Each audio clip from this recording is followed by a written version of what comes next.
Welcome to the Raising Values podcast, where the traditional family talks. You can find us on iTunes, Stitcher, and Spotify, and be sure to follow us on Facebook and Instagram. You can support the Raising Values podcast through Patreon. Phil and Gillian are behind the mic, and we hope you enjoy the show.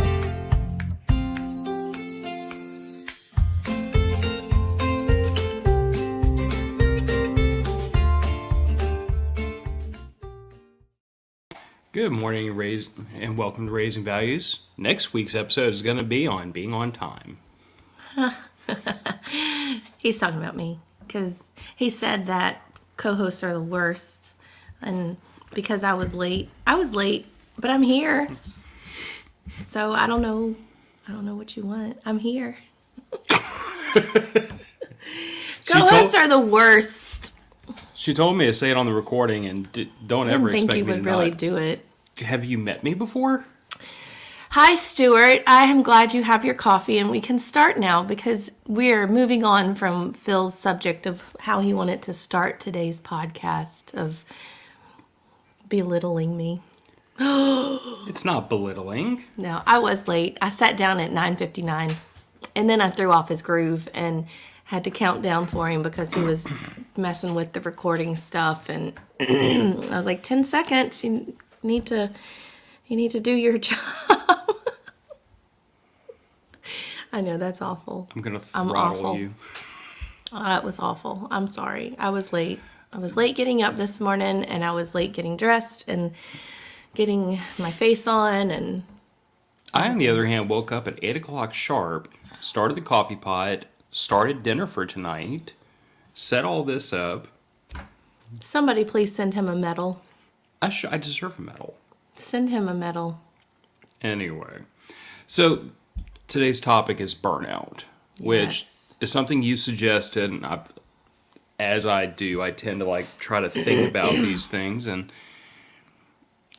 I guess the proper spot to start out with is what exactly is burnout, because everybody out there has an idea of it, but I'm curious about whether or not our idea of what burnout really is the same. To me, burnout is a lack of motivation and a lack of I lose my drive for wanting to do what I'm involved in doing. Specifically, I always get burnout at work, and I think that's where a majority of people get burnout is at work. But and I think we kind of touched on this on last week's episode of the burnout that I'm feeling. But I get to the point when Sunday rolls around, I get a little anxious because I don't really want to go. I don't want to go through the motions of this is my last day of the weekend, and tomorrow starts another week of just not having the drive and the motivation to do what I need to do. Sorry, that was premature. That's okay. I didn't even see what you put up there. So what is burnout to you? I don't know that it's necessarily, for me at least, I don't identify it as a lack of motivation. I identify the moment at which I'm burnt out as when there's a lack of momentum. Mm-hmm. If I'm working towards something and I can feel, because I don't know, I have an interesting personality where the fact that I don't want to do something doesn't really impact me very much. It's it needs to get done, I'm just going to suck it up and do it. But when I reach the point where forward momentum has stalled, I guess drive and momentum are the same for me. Yeah, I mean, but I guess I'm saying is drive is irrelevant to me. It's with work. I wake up, I clock in, I do my job because it needs to be done, and there's no debating about it. There's certain things I do whether or not I want to do them because they need to get done, and the fact that I don't want to do them doesn't even factor into my decision making. What I'm going to be doing as soon as this is over, laundry. I don't care if I want to do it or not. It needs to get done, so I'm just going to suck it up and do it. But I say I am burnt out when I can see the pace at which I'm getting things done slowing down. You know what I'm saying? Where things that should take me 10 minutes now take me half an hour. And that has a downstream effect of pushing everything else I'm trying to get done further and further back. And when I see that start to happen, to me, that's when I'm like, okay, I'm burnt out. I Yeah, need to so unplug for a for me, minute. it's like the willingness to want to be a part of something. Has fizzled. It's not there anymore. I don't want to do this. I don't want to be here. And the I'm sorry. Excuse my Sinus infection is still rearing its lingerings. head. Yeah. The motivation to just want to be there is not there anymore. And I mean, I'm still doing my job, and I think I'm still doing my job pretty well, I would think. But that excitement to get out of the bed in the morning and drive and go go to work and do all these things, it's really hitting me hard right now. And I get like this in October. I got like this last October. I think I even get like this just in general as summer changes into fall. I get into this burnout of life in general, I think, because I feel like from January through September, we are just go, go, go, go, go, go, go, go. And then things start to settle down. Now, we've added a lot to our schedules. We've added a lot to our daily lives and our the way we live. Yeah. And so I have to put that on top of it. But some of those things have trumped other parts of my life that have always been there. So like I enjoy our walks. And so I look forward to those things. And so I set a precedent that those things have to get done. Like that has moved to the top of my list. And for whatever reason, I mean, you could say that I'm just like exercise whatever now, and that's fine because I am. And I think that if I'm going to be motivated about something, walking and exercising should be one of the things I'm motivated about.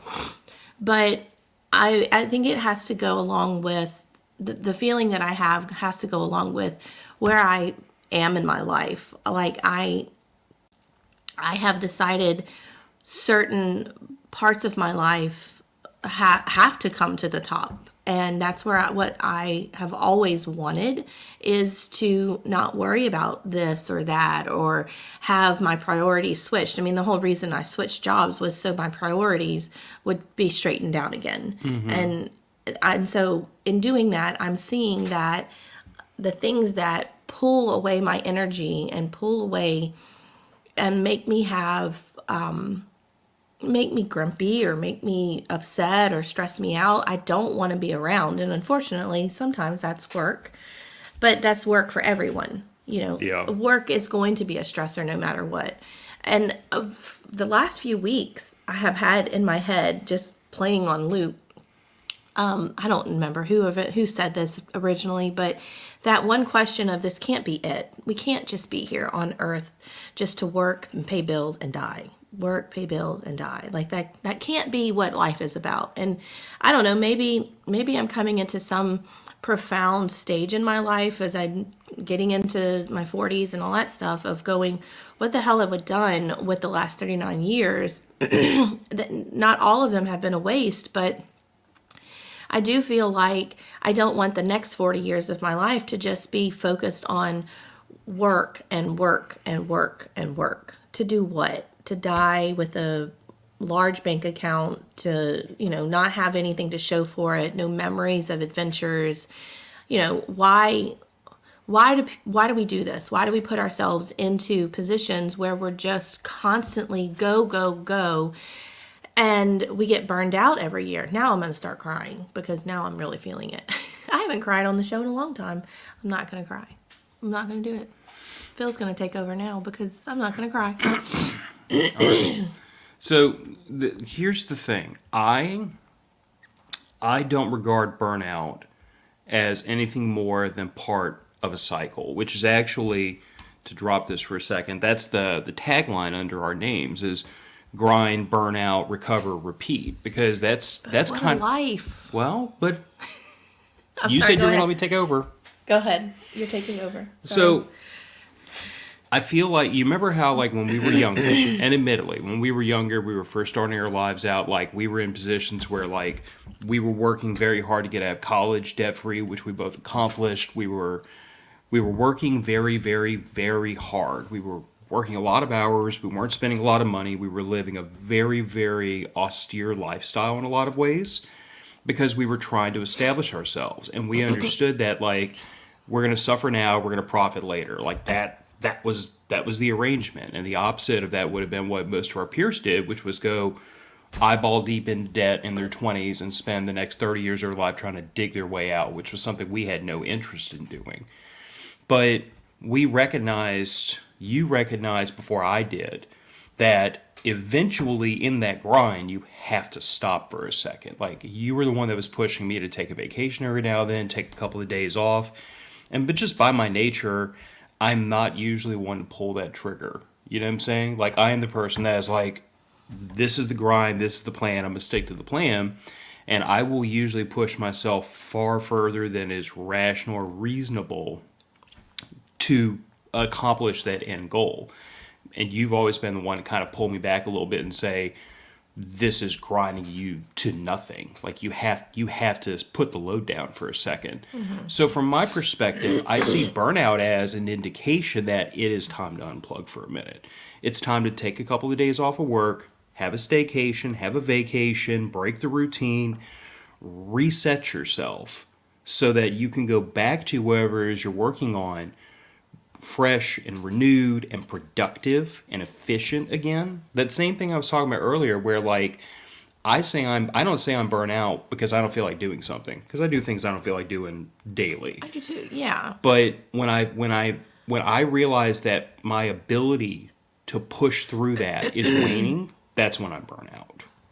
So I look at burnout as just a symptom of or it's a part of the cycle. It is, I have this goal and it requires this work, and every now and then I'm gonna have to stop doing the work so that I can take a break and that I can go back to the work more efficient, more in vigor than I was when I stopped, which I think it's got to be the goal. You know what I'm saying? Like, I look at it in the context of like a sprint and then a jog to recover. You can't sprint an entire race. No. You have to. And yeah, you have to take a break every now and then. But the goal is when you take that break, you go back to sprinting faster than what you would have if you hadn't stopped. Does that make sense? Yeah, that makes sense. And yes, I agree with that. I do believe it's a cycle. Obviously, it's a cycle because, like I just said, every. Wait, hang on. Let's read what these are saying. Good Lord, have mercy. What are we eating tonight? We're eating roast. Yeah, we have a chuck roast sitting in the slow cooker with a whole bunch of the. So what we started doing a while back is whenever we do anything in the slow cooker, I harvest all the gravy and the juice and the fat, all that stuff out of the bottom of the pot, and I put it in ice cube trays. I freeze it. I vacuum bag it. So that kind of becomes like almost like a beef stock that we just reuse. And we threw one of those in there with some French onion dip, I think, and a whole truckload of butter and salt and black pepper. And that's going to be a really, really fun dinner. I forgot to put in the potatoes. We don't have any. We don't have any diced potatoes? Are you sure? We are not adding canned potatoes to a roast. This guy here. I should have gotten up and made the roast. Anyway, back to...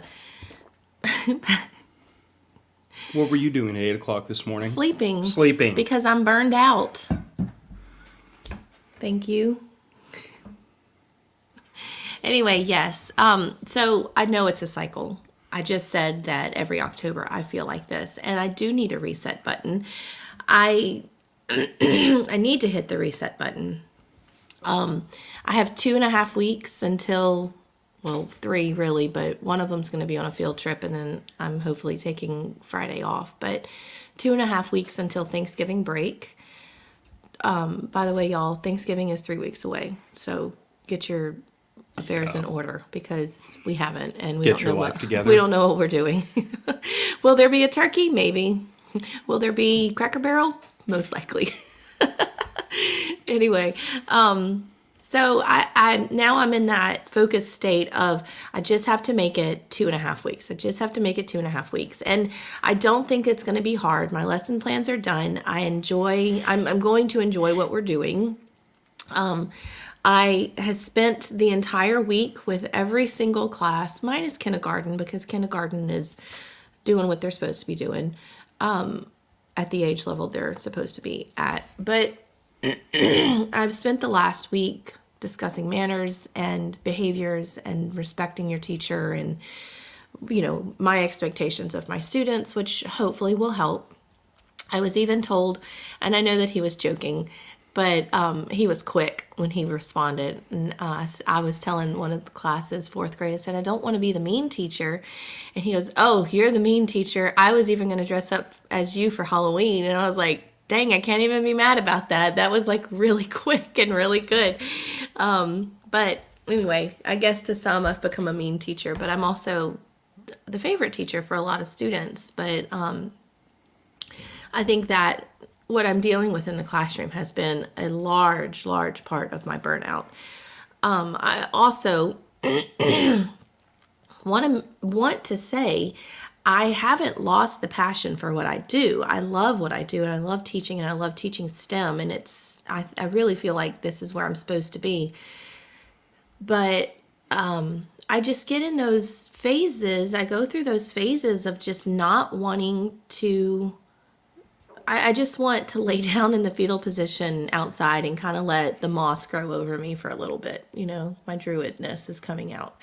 And just stay there and just be away from all the distractions and all the things and running here and running there and making sure this is done. And, and of course, me being me, I keep adding to my plate of things I need to do. But I'm really, really feeling the burnout. And the weekends aren't cutting it, mainly because the weekends aren't a restful time for us. We are go, go, go on the weekends. Even if we're home and we don't leave the house until noon, it's still a go, go, go type of weekend for us. So I think what helps me the most is to get out of here. And I know we're going camping soon, and that's great, and it'll be fun. But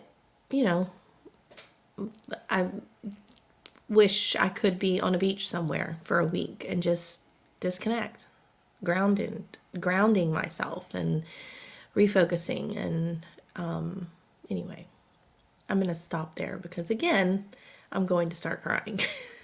It's just one of those episodes, I guess. It's just one of those episodes where I'm like venting and I'm talking through what I'm feeling. And I don't know. I'm just at that point now where I'm just like, oh, great, today's Sunday and tomorrow's going to be Monday. And I know that before I know it, it's going to be Thursday again and then Friday, and then we're going to have a weekend, and the weeks are going to go by so fast. And that's my other thing that the other thing that I fall into is constantly looking forward to something and then not living in the moment.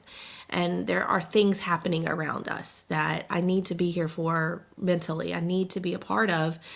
But I'm so focused on, God, if I can just make it to Thanksgiving break. If I can just make it to Thanksgiving break. Stop. Anyway, say something, do something. Hi, Nina. This is one of those moments in time where I feel like we have each other's shoes on the other foot, because I used to be that person that was constantly like focused down the road, and I've very much in the last several years learned to kind of just live in the moment and not look so deep into things sometimes. Just like enjoy what it is. How did we switch places? I don't know. Well, I don't know. I over the last few months, something in my brain has clicked, and I'm so focused on the accomplishments and goals I have set for myself back in May, and obviously still want to reach those goals, and that's something that I'm really, really working hard towards. Sometimes I just let life overwhelm me. And I'm really trying not to cry, y'all. I'm really, really trying not to cry.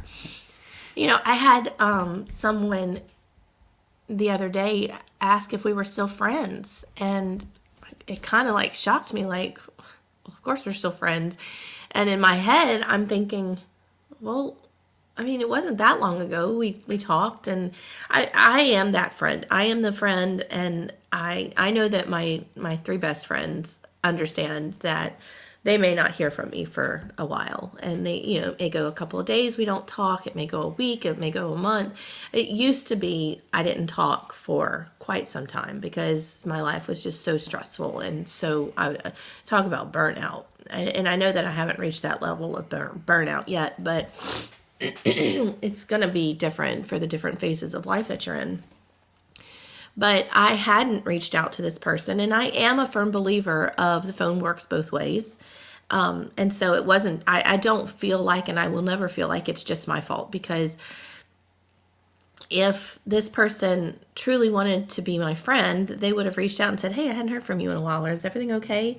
But, what I try to explain to people, and I can never get it across the way that I want to, because really what I want to say is, sometimes I just become this troll that hides it back in the woods and under in the cave, and I don't want the distractions of anything else other than me coming home to my cave and only having to do what I need to do when I get home. Love my family, take care of my house, eat, sleep, and be happy.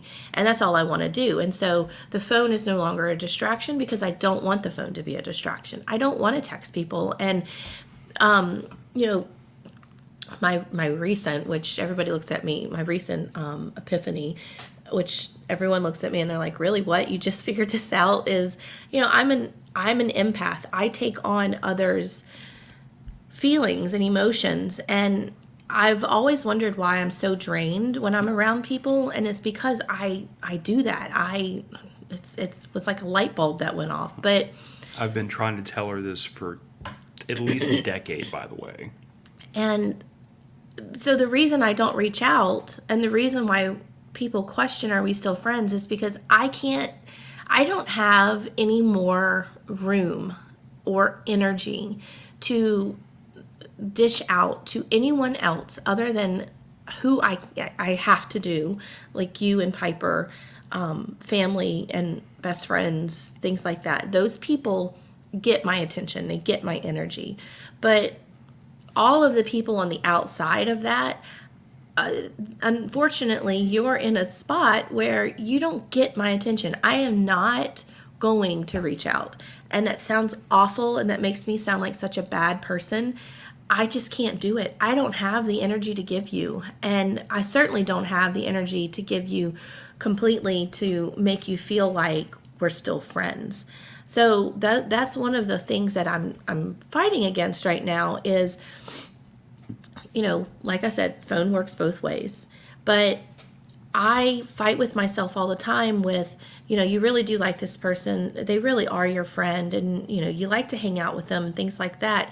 But if they can't meet me halfway, I can't meet them. Like, I just don't have it in me, because the troll Gillian has crawled into her cave, and I don't know when I'm going to get out. Maybe I'll come out after Thanksgiving.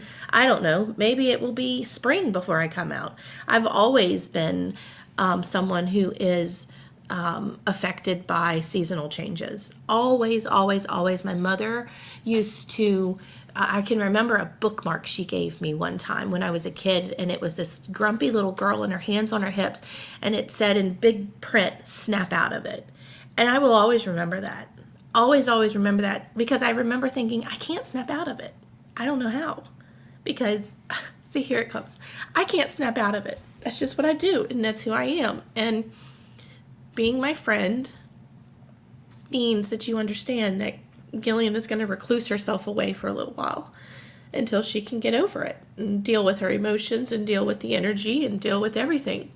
And that's just where I'm at right now. So I said I wasn't going to cry, and here I am crying. You all said you were going to let me take over so you wouldn't cry. Well, these are such good therapy sessions for me. And maybe, obviously, I needed to get this out.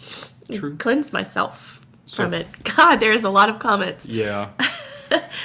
So this suggestion came out. Y'all could do quick hits on y'all's walks, walking with Gillian and Phil. I guess maybe like Instagram reels or whatever. Yeah, that would be really cool. That's a good suggestion, Kyle. You might not be able to understand what I'm saying through my breath. And then, of course, Stuart being snarky. You Yes. going beyond rational and reasonable, color me shocked. Yes, I know, Stuart. I know. Nina, Garden Girl, checked in with us, and I agree with her that the weekends feel very short. Yeah. And I know as a sidebar, like this is sometimes where I think you question being married because it's like yesterday on a Saturday, I'm in the mode of like let's wake up, let's get dressed, let's get our butts in gear, get out of this house, let's go get these errands. Okay, but hear me out. This is where the two of us are so totally different, because while he's doing that, my fat ass is sitting in the chair in my pajamas. I have no desire to put a bra on or makeup or brush my hair, I just want to sit there and do nothing. But here's where she and I differ. My way is I have these chores, let's bust our butts and get the chores done, and then we can sit around with our bra off for the rest of the day.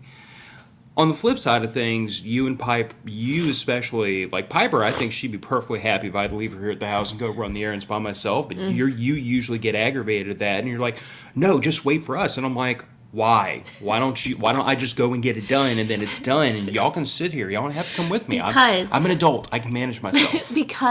And this is me being a woman and you not understanding woman. Y'all quote this, guys. Kendra George, I'm not even going to read your comment because you're going to make me cry. No, finish your thought first. As much as I want to sit my ass in that chair and not put on a bra or brush my hair, or I just want to look like the troll that I have become, I really want to get out and go do something fun. And I make no apologies for that. And I don't apologize because you asked me to marry you. And I was tricked. You asked a woman who I know, I agree with you, that women are the most illogical, confounding, all of those things, contradictory creatures ever created. But I am still that person that's like, yeah, let's go on an adventure today. But can I just veg for a minute? Just let me veg for a minute. And when I'm ready to get up and go on an adventure, I'll go with you. And then by then half the day is wasted. Let me go see what my best friend said, because I'm sure it was something sweet and I'm going to cry again. Anyway.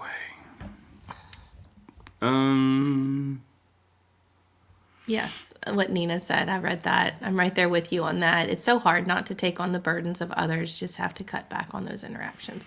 I try, I really do.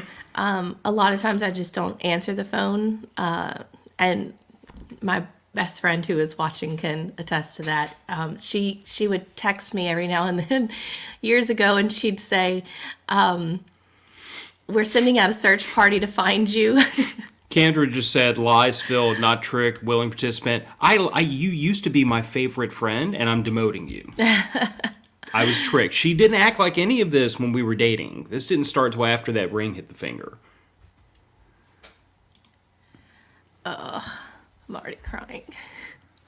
Real friends are blessed with any version of Gillian, and know your mental health is a priority, and will understand if it doesn't include them. Besties will try to facilitate that. I mean, I agree with that wholeheartedly. I mean, even, you and I have gone through periods where, like... I'm listening. It's okay. Take a minute.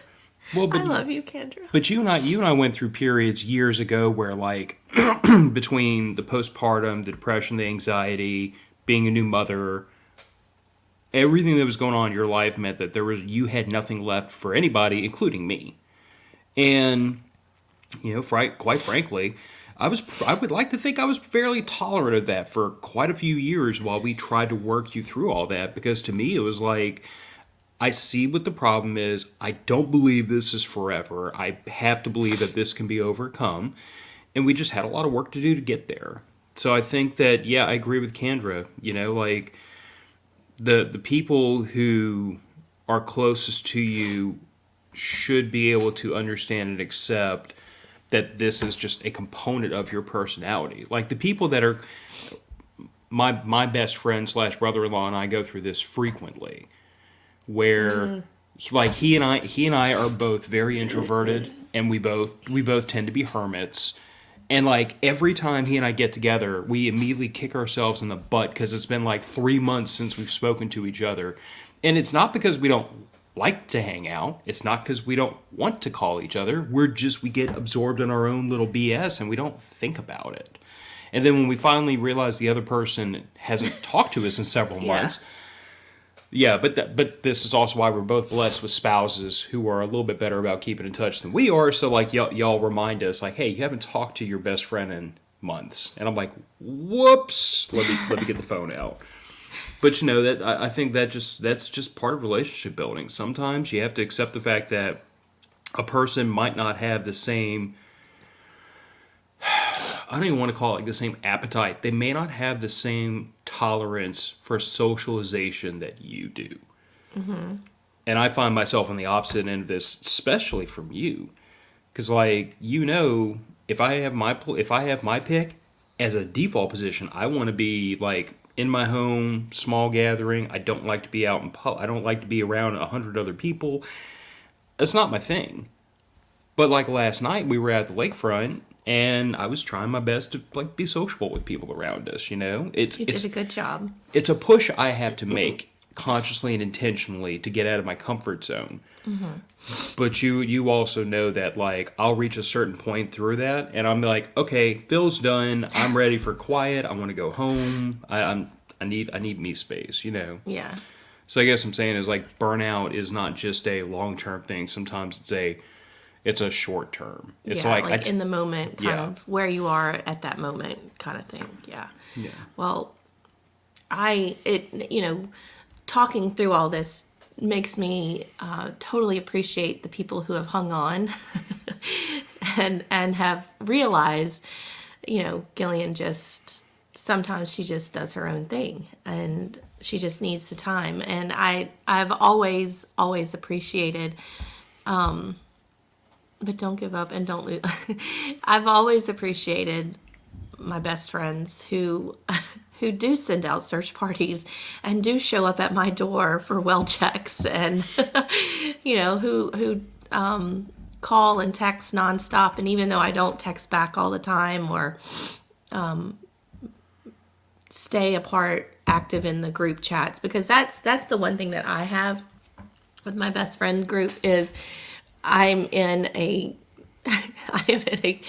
group chat that is nonstop. Now, the last few days it has been quiet, but that's just because the 3-4 of us have our lives. And I mean, my best friend is a professional photographer who does amazing things and owns a business and everything else. And then my other best friend is high ranking in the major hospital system down here. So they're and then our other friend moved to Florida. So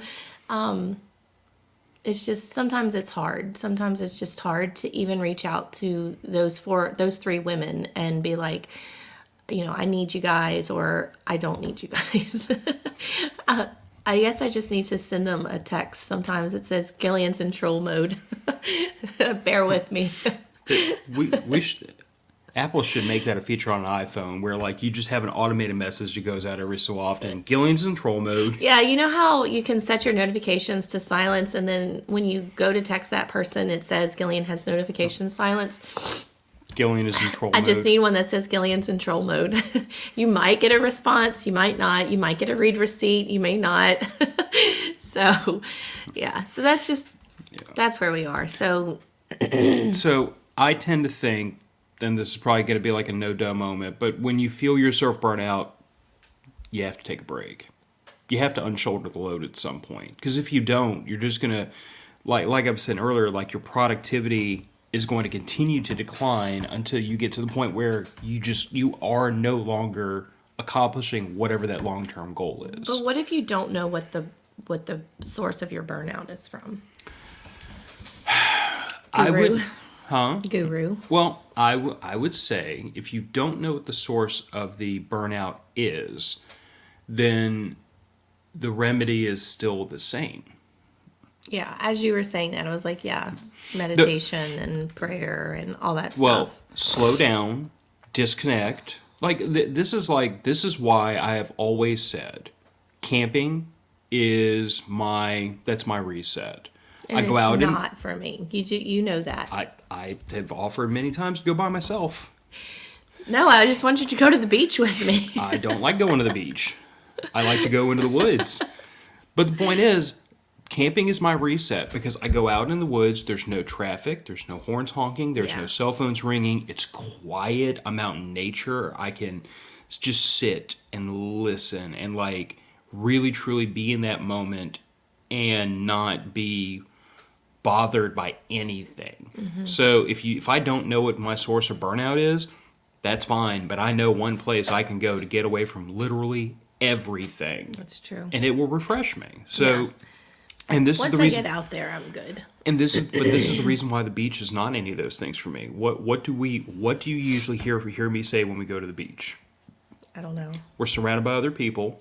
We're surrounded usually by a couple of drunks. We're surrounded by screaming kids that are misbehaving. Depends on which beach you go to. But the point remains, to me, the beach is being surrounded by more people, and being surrounded by more people is exactly what I don't need if I want a break. I want to be in nature. Now, if we could go to a private beach where there was nobody else for miles, I'd be okay with that. That is relaxation to me. But then again, I have firmly identified the source of my burnout. 99% of the time, no offense, guys, it's other people. True. It's not even like specific people all the time. It's usually just people. and their peopliness. Yeah. I think Joe's comment is like that's what I was trying to say, so thank you for putting my thoughts into words. Maybe it's not burnout. Maybe you just need new inspiration. I am that. I have been that my entire life.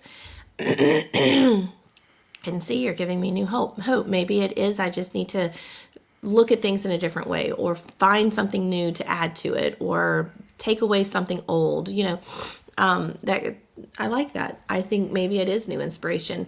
I have to say, I have been in this whole work, home, work, home, work, home.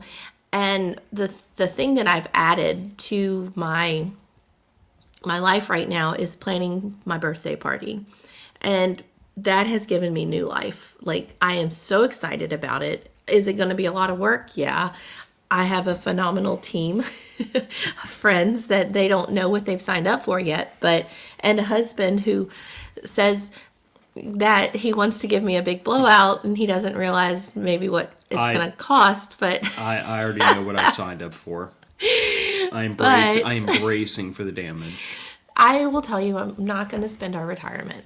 Well, you can't, because it's locked away. You know what I'm saying? It's not going to be that bad, but I am looking forward to that. So I have found new inspiration in, that area. And I've also thought about different ways I can use my talents. Maybe not so much in school as a teacher, but taking on a second job or doing something creative and artsy that I really love to do. And I really like to create logos for people, and I like to help people springboard themselves in their businesses and things like that. And so I've had quite a few friends that have said, well, there's different ways you can do that, and people can hire you. And so it's really, Joe, it's really just me taking that leap of faith that I can do that. And then, of course, everything else about eating tacos and cheese dip, you can never feel sad eating. Or you can just cry into your queso and just make it a little more salty. There is that. There is that. In the alternative... that needs to be a country song, crying into your queso. I wonder if that's another shirt besides duct tape and glitter. Oh, cry into your queso. I don't think anybody's going to buy a cry into your queso shirt. I mean, I understand what he's saying. I think that works well for you. I think for me, like again, just difference of personality. But like, I look at all the things that I'm grinding towards, and they are all things that they're 20 years in the future. None of these are things that are going to happen quickly. Most of these don't even have milestones I can look forward to. Like, oh, in the next 5 years I'll be here. It's like, no, all this happens here. So there's nothing to look forward to except the grind. Mm-hmm. And for me, I don't need inspiration. I get like one of my goals, which I'm sure you and I have talked about plenty. I've talked about in the podcast. Like my goal is that at age 65, I want to be strapped in for retirement. I want to be sitting in our forever home. I want to have it set up the way we want it. I want all that, and I want to have the money in the bank to retire at 65. That's a personal goal I've set. It's not easy these days. There's a lot of people that are working well into their 60s, almost to 70, because they're trying to make up lost ground when they weren't putting away for retirement younger. I just wish retirement wasn't so far. 65 seems so far, and like and you and I go back and forth on this all the time of we have those goals. I just don't want to not live and experience all the things that life has for us and spend the money that we've worked so hard to earn. Like on a party. Until we're 65. But a 40th birthday party can't be the only big hoorah that we have until we're 65. Do you understand what I'm saying? Like it's... But I don't believe it is. Okay. What I was saying was that like my grind is, I don't need new inspiration. My grind is justified every day when I see people that are at that age that are screwed. Mm-hmm. People that can't afford their medications, can't afford their home, living hand to mouth. When I see people in that situation at that age, I don't need any inspiration. Our financial decisions are 100% justified. When I hear about some of the absolute hell on earth that's happening in these public high schools right now, the decision we've made to do whatever it takes to put Piper through private high school through the rest of her education, and that's not going to be an inconsequential expense, but it's justified. I don't care what it costs. I don't care how much work it takes. I don't care how many vacations we don't go on. I am inspired because the alternative is so bad, I'm not willing to accept it. I don't care. Yeah. So do I think in about another 6 or 7 years, once we get her taken care of, out of private school, not having to spend 10, 12 grand a year to do all that, do I think we're going to have money and time and resources available to do things we want to do? 100%. But we're just going to be in the poorhouse for the next 6 years. But here's the thing. But look at it in the alternative. If you and I had decided to take the easy way through college, stack up debt, buy nice cars, live in nice places, go party with our moron friends, we would I am 41, you're about to turn 40. I know people our age still paying college loans down. Still. We would both be on the hook for about $300 a month towards our college loans on top of all these other bills that we're paying.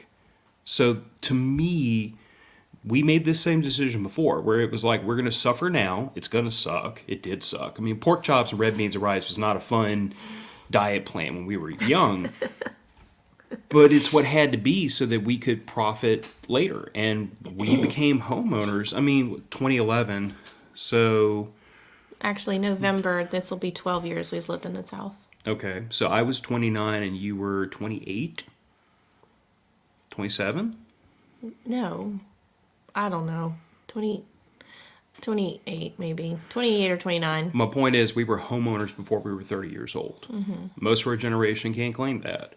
That was all down to the fact that we said this is more important than this, and we made those decisions. Yes. So I guess see, Joe, I do care. It says my face says that I care. I do care. I care that, we're working towards a goal. And Phil knows this about me of, I am, this is why we're complete opposites in a lot of things. Polar opposites. Phil will work until the day he dies, making the money, blah, blah, blah. No, I just got through saying I want to retire at 65. Okay. I don't want to work till noon on the day I die. That's why I'm so laser focused on retirement. But that, I guess, I'm sorry. That's what I'm trying to say is that you are so laser focused on that. And me, here I am scrambling for not having to work right now. Like, not like quitting my job, but like, I need a break. And Kendra very much, I think, again, hit it on the head with just like Joe did, overstimulated. I get overstimulated. And I love how you threw in the whole wedding thing, and your bossy little girlfriend over here was like, "Where are you? Why aren't you with us tonight?" And I know that you were asleep and everything else, but I just needed to be with you. So, and Phil kept saying last night, Kendra, why do we have to wait for Kendra? Like, she's obviously tired and gonna be home tonight and all that stuff. So like, why can't we just make our decision to go? I'm like, no, because I need Kendra to come and be there with me. But that's what happened last night. So I'm sorry for being pushy friend, but I needed you to get out of the bed. And then we went and got ice cream, and that was great.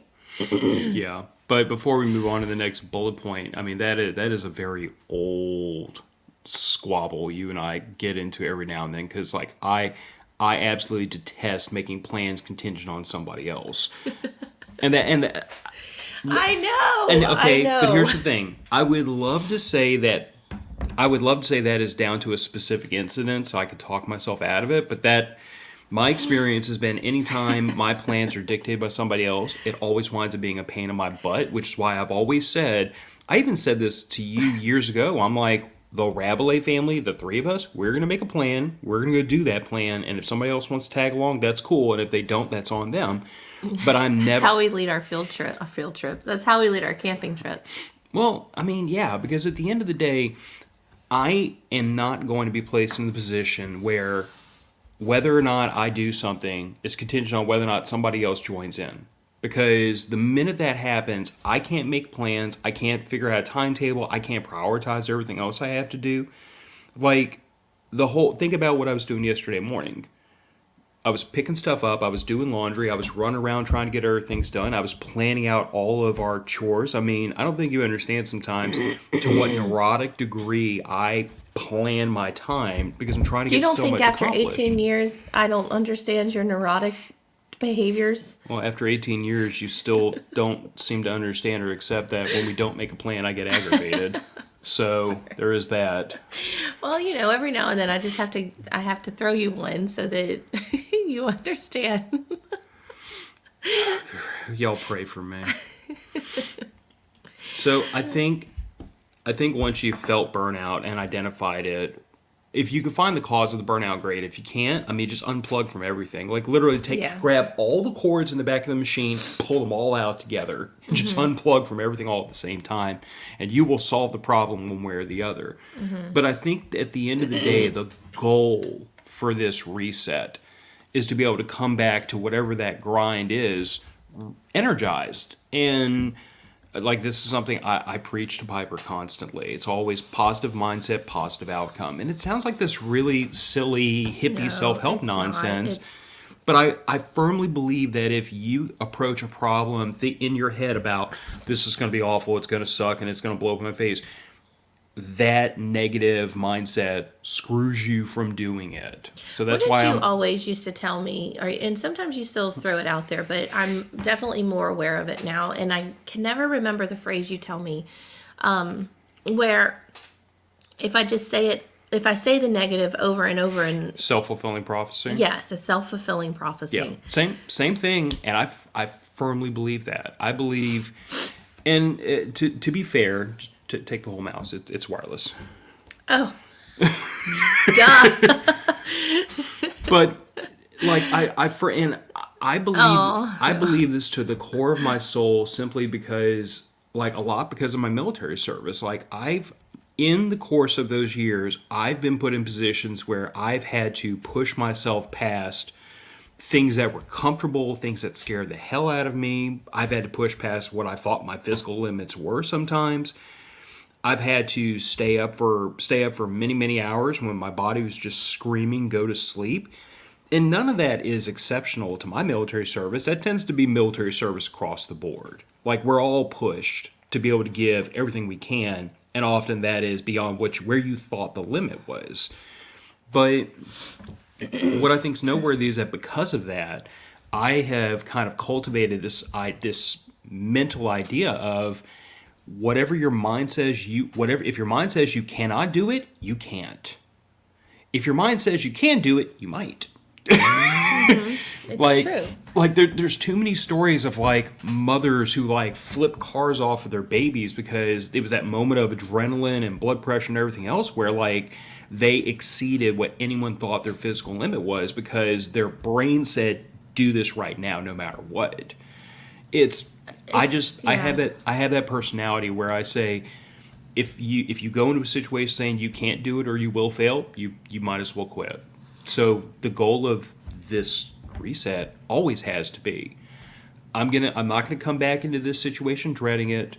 I'm not gonna come back in and be like, oh, the weekend's almost over, I have to do this again. It's like, no, the goal is, I've reset myself, I've unplugged, I have found my center, I have found my zen, whatever hippie nonsense you want to, terms you want to use. I was about to tell you some hippie nonsense that... Yeah, but whatever the hippie nonsense is, your goal is to come back to the situation at least at a neutral, re-energized, able to hit the ground running, because what I would say to a person is that if the grind is no longer worth it, and if it's no longer your goal, then you don't you don't reset, you change the grind. Mm-hmm. But if the grind is worth doing, it just sucks right now, then you have to take that moment to reset yourself so that you can get back to the grind. Mm-hmm. All I say is, and this is more applicable to like goals rather than relationships, although it might be relationships too, but like I always say that you're going to lose momentum when you unplug. But I would say when you unplug, you're unplugging because you've already lost momentum. Yeah. But the goal is to not lose progress. And this is where I think a lot of people get screwed up. Like when you and I have to take a couple of days off from our diet, you are very laser focused on get back to eating clean, get back to our walking. We don't want to lose ground. We want to keep moving forward. And that's fine. Now if I can just apply that to other parts. But on the flip side of things, apply it to like retirement savings. Every now and then, yeah, we need a vacation. That's we want to go. We want to go do some. We want to go have some fun. But the goal. But if you save up $2,000 and then you're like, oh, I really need a break. Spend that $2,000. Guess what you just did? You just unwound all the progress you made. You're not accomplishing anything at that point. Like the unplug has to not destroy the progress made in the grind. Otherwise, you are going to grind forever. You'll never accomplish your goal because every time you unplug, you wipe out all the work you did. Does that make sense? Yeah, but I disagree in some of that. I do because I figured you would. Because I am that person that believes, why waste? What do I tell you all the time? Darn it, I can't think of why save for tomorrow when we're not promised to. Yes, that's always at I wouldn't say the forefront of thought, but we don't know if we're going to make it to 65 years old. We don't know if we're going to have the giant nest egg that we hope we have. We don't know if we're going to have that house in the country and, whatever. We don't know if we're going to have that. And I'm not suggesting let's go out and spend all of our life savings today and just live. I'm so totally not suggesting that. And I think that would probably end in a divorce. Yeah. But that's not what I'm suggesting. I am suggesting spending that $4,000 on night vision goggles and spending the $2,000 on a vacation or, we work so damn hard. We do. We work so damn hard to have to wait until we're 65 to spend the money that we work so hard for. And that's where you and I, we really used to butt heads. I think you're kind of giving in a little bit to that. So have you. You have. I know. We had to find middle ground. But here's the thing. Spend $4,000 on night vision. Joe even said you just got a nice new rifle. Oh wait. What nice new rifle? Who just got a nice new rifle, Joe? Anyway, what I'm talking about is they're great. Kendra, we'll talk offline. Yeah, $4,000 on night vision goggles. And I pushed him to get those. That is something that this man has been wanting since I can remember. 4 years. A long time. Back when you could get a decent set for like $2,500, but it costs. He's been wanting it. It came available. We had the money. That's 2 Mexican vacations. Anyway, yes, So I pushed him to spend those $4,000. We had the money. It wasn't going to break us. We didn't even have a hiccup. We didn't even have a hiccup. But now the consequence of that is I have to buckle down on my saving to replenish that $4,000 before we can uncork any other large sums. But what is your timetable on that? Do you have to replenish that within the next 6 months? Do you have to replenish that? What? Do you want to discuss finances right here in front of everybody? Well, no, but what I'm suggesting, and we have said this time and time again privately together, and obviously we've said it on this podcast, but I am always have been a proponent of work hard and play. I don't necessarily mean play hard, but we work hard. We're not promised 65 years old with a farmhouse. We're not promised that. That is a goal of ours that you and I have created. We're not promised it. And so getting to 65 that is our goal.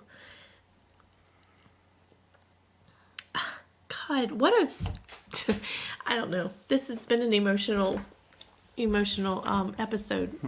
All I'm saying is, I'm not saying let's spend through our life savings. What I'm saying is we have to enjoy the time that we have and live in the moment. We can't say that we live in the moment and then not live in it. And I know this is scaring you and going, she's about to run out and go spend our entire retirement. And that's not the case. But I'm just saying, like, you have to enjoy it. You have to, sometimes unplugging means that you get to spend the money that you made from the job that you are unplugging from. Yes? No? Maybe? Anyway, that's its own, I think maybe that's its own show, but anyway. Are you just going to stare at me weirdly? I'm just waiting for you to run out of gas. That's it. That's all I had to say. I mean, I don't disagree with what you're saying in principle. I just continue to go back to the idea that, like, I've seen way too many people screwed over in their old age because they did, from my perspective, they made and they spent. Yes. And we know personally. Yes. So the problem is, if you make $1, you spend $1, that's a pathway to screwing yourself. If you make $1, spend 50 cents, that's still 50 cents saved. I don't know if 50 cents is enough, but that's at least the right direction. So I guess my perspective is, if I'm going to spend a non-inconsequential amount of money, then yeah, I'm going to feel like to get back to where I want to be, that money has to go back into that account. Mm-hmm. It has to. Like, yeah. I don't think I've voiced this to you, but like, why do you think I've been so like dogged about making extra payments on the mortgage? Because we refinanced this mortgage several years ago, took $10,000 in equity out to do some home repairs. I know what our mortgage balance was before we did that, and I've been trying to get back to that. I know. Because my perspective is always, if we take this reset from this grind, sometimes you're going to lose some forward progress. That's inevitable sometimes. But that now means until I get back to where I was, I'm going to be very, very, very hard on myself about do whatever it takes to get back to where we were. And then once I hit that point, then I'll be like, okay, now I can take a deep breath. I can relax a little bit. We can let things out a little bit. You know, we can loosen the reins a little bit. But until I get back to where I started, I look at it as, if we take another big hit now we're even further back. And the thing that worries me is that, like, right now what's going on around this country is that a lot of people, they're loading up debt, loading up credit cards because they keep taking big hits and because they're not reducing their spending. So that is an order of magnitude worse than the position we're in. And it's one I'm not willing to get to. Because once you get to that point where, okay, I'm not putting $200 a month extra into the savings account, I'm spending $200 a month on interest. Once you get to that point, the snowball starts getting big real fast. So I don't disagree with you in principle. I just think that, like, we have to be realistic about what our income is, and we have to be realistic about what the expenses are we're taking on. Because in a year and some months, we're going to have to find some extra money to send this little girl to private high school. Me and Kendra have a plan. Well, you and your sister-in-law have a plan too, but I haven't seen My any. sister-in-law will be a part of that plan. I guess my point is, I do agree with what you're saying. We're not promised old age. We're not promised 65. But that's also the reason why I've been so supportive of us getting our health in better order. Because yeah, I'm not promised. I who am a combat veteran, am a combat veteran who went to Iraq and probably more aware than most people are, and so are you because of your wreck, of how fast life can end. I agree. We're not promised old age. We're not promised tomorrow. But I also know there's a lot of people who weren't promised old age that made it to old age and didn't plan for it. I'm just not willing to be there. I'm not willing to join that group of people. I agree. I'm with you on that. I totally agree. I think a lot of times we disagree on things, but in all actuality, we are agreeing. And I agree with what some of the comments are saying is balance. It just takes balance. And we haven't always been the best in our relationship with balance. When we first started dating and when we first got married, we had to learn how to do the whole balance thing. And I think we've gotten much better at the balance, mainly because I see your point of view and I understand that sometimes mine, and I realize that this is going to be recorded and you cannot use this on the internet forever in front of witnesses and on that podcast recorder. And I'm going to make a duplicate of this recording as soon as you say it. That sometimes I can be a little irrational.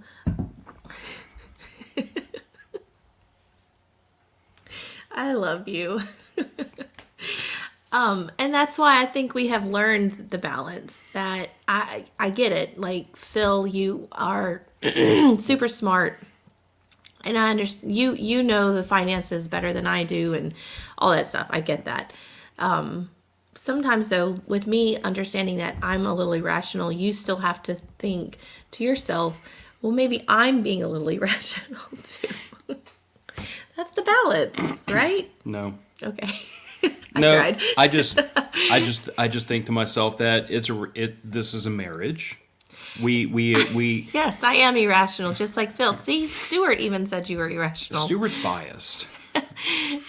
I think we have a marriage. I think it's a partnership. I think the fact that my partner is irrational does not obfuscate me from trying to find middle ground between her irrationality and my hyper rationality. I just think that we have two. I think that in this situation, like in all situations, we have two diametrically opposed goals. We want to have fun. We need to be responsible. Those two things are always pointed at each other on the tracks, and they're going to hit each other sooner or later. And our goal is to figure out what middle ground between the two accomplishes the most of each goal that we can. Because let's call it what it is. If we were like dead set on, let's say my goal was to retire at 50, not 65. I like it. Yeah, it's not going to happen. I know it's not. But let's say it was. Is that doable? 110%. It would involve at least me working a second job, if not you working a second job. It involve no frills, no extravagances. It would involve austere living and maximizing savings into retirement, 401k, and investments to be able to retire at 50. Is it doable? Yeah. Is that a hard way to live? Absolutely, yeah. So to my point of view, this always comes down to take it back to the topic, this always comes back to like what amount of grind just necessitates how many resets to continue the grind to get to the goal. So I look at this as, I think retiring at 65, I mean, our parents' generation would have gasped at that because by 65, like, yeah, of course you should be retired. Most people were retiring early in our parents' generation. But now, I'm going to be honest, I look at people that are 65, 66, 67, they're looking at their 401ks and at the market performance and how much they still owe on their homes and everything. And they're not talking about retiring. Me still having that goal and taking better control of our health so that we have an expectation we'll live that long. I think is still a bit aspirational. See, Stewart saying 55 was his goal, he missed it 5 years ago. It's called life. But again, I think retiring at 65 is attainable. I think it's going to involve some work. I think we can have some fun along the way. But I do think that this discussion about burning out, I think burnout is just it's a natural reaction to being on your grind. And that grind can be a relationship, it can be retirement, it could be a job, it could be a podcast. I mean, I talked about this on Matter of Facts recently about how there have been several times over the last 7 years of podcasting, I've gotten burnout. I have been this close to just pulling the pin on the whole podcast and shutting it down. Mm-hmm. Not because I don't enjoy it. I love doing the podcast. I love podcasting. It's been truly a really fun experience, and I've met a lot of really cool people doing it. But every now and then, I just get burnt out. I get frustrated. I get aggravated. Something will just set me off, and I'm ready to unplug from it. But the tricky part about a podcast is that when you committed to doing a weekly podcast and you've been doing it almost without missing a single week for 7 years, there is no unplugging. This is an obligation now. For me to unplug, I have to grind harder to get a couple of episodes put in the pipeline so I can take that break. So Yeah. it's an interesting situation, and that's why I think anything you do for long enough, you're going to get to a state of burnout. I think what's necessary is to first ask yourself, is this grind worth it? Is the goal worth it? And if it is, then you're accepting that the grind is also worth it. And you just have to take those breaks to recharge your batteries when it's necessary. Mm-hmm. With the understanding that taking the break cannot undo all the progress you've made since the last break. Because I look at this mostly in terms of finances, but I mean, look in terms of relationships. If every time you take a break from all of your friends, you go back to those people and they don't want anything to do with you because you've been gone for like 6 months, then you're destroying the thing you were grinding towards by taking the break. See what I'm saying? What am I destroying? I'm not saying you are. No, I know not me personally, but what do you mean like you're destroying the... If the grind is relationships with other people, mm-hmm. if it's your friend circle, keeping in touch with them, being involved in their lives, and every now and then you get overwhelmed. Too much peopling, and you have to take a break. But the break you take is like, I'm not going to talk to these people for a year. And then when you go back to them, they all feel like, where have you been for a year? Like, our lives have moved on. Then the break you took destroyed the thing you were grinding towards. Mm-hmm. It destroyed the whole point of taking the break. So that's just what I would offer to everybody, is that when you take that break, you have to be careful the break doesn't destroy what you were working towards. But you can't not take the break either, because then you will give up on the thing you're working towards. Mm-hmm. Okay. So, do you need to take a break from me? Am I your source of burnout sometimes? No, you don't stress me out at all. I know that we're going to disagree and we'll find middle ground, and that's fine. But so you do not get the burnout. Yes, I agree with Ben. You have to tell the audio listeners what... Well, yeah, let's put that up there. You have to reset every year and take a look at goals and what you and your family want, so you do not get the burnout. Mm-hmm. I feel like we do that. I feel like, at least for myself, and this, this time of in the year, so, at least in October's, I do feel burnout. This could just be my body and my brain and energy's way of saying, okay, now is the time to refocus. This is, every year, this is just my time to refocus myself. And is this what I want to be doing right now as a job? Is this what I want to be doing right now as a friend, as a mom, as a wife? And, and figuring out what my stressors are and what are necessary stressors and what are stressors that can find the door and leave, kind of thing. So, yeah, I totally agree with that, Benjamin. Yeah, and I mean, I would say that you and I have done that several times, where like we had to totally reformulate what our long-term plan was from homestead to maybe just country home, not really like, animal husbandry and growing crops and stuff. So I mean, I do agree. I think that, and we had this talk with someone recently where she was kind of changing her long-term plans and was very emotionally conflicted about that because this had been a goal of hers for a long time, and she felt a certain way about giving it up. And my point is, if the goal is no longer your goal, then why would you spend another minute grinding towards it instead of grinding towards whatever your new goal is? Yeah. So, like, I think as people age, as the place they're at in their life, as the relationships around them change, as their experiences mold them, they're gonna change their goals. I mean, mine certainly have. I was in my early 20s, laser focused on my career, wanted nothing to do with getting married or having kids. I didn't even want pets. I wanted zero attachments. I wanted nothing, taking my focus away from what my career path was. And then I met somebody, and I changed my entire life. The entire direction of my life changed in that moment. To I want to be married. I want to be a father. I want to have a family. And now my focus is my family. Everything I do, other than this podcast, is to that ultimate end of taking care of my family. The podcast I do because, frankly, I enjoy it. Mm-hmm. But anyway, we've rambled for a good long while. We have. And we have chores to do.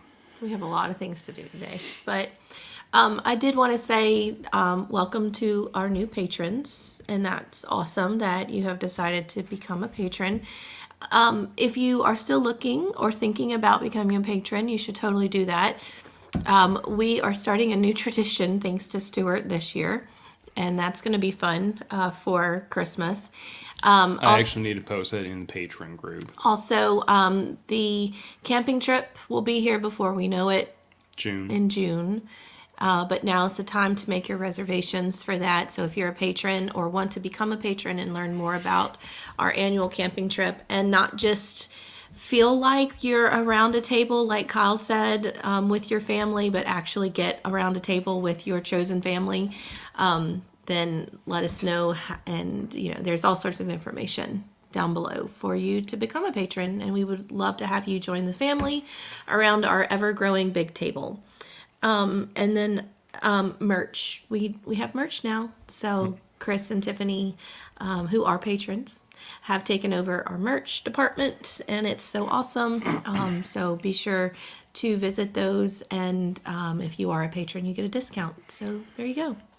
And the dates for Prepper Camp 2024 have not been announced yet, but if history is foretelling, that will be coming around Thanksgiving. Mm-hmm. The best advice I can give y'all is that if y'all are interested, there's one thing you need to do right now, and there's another thing you need to do around Thanksgiving when tickets go on sale. Right now, you need to contact Orchard Lake Campground, which is where Prepper Camp has been held in the past.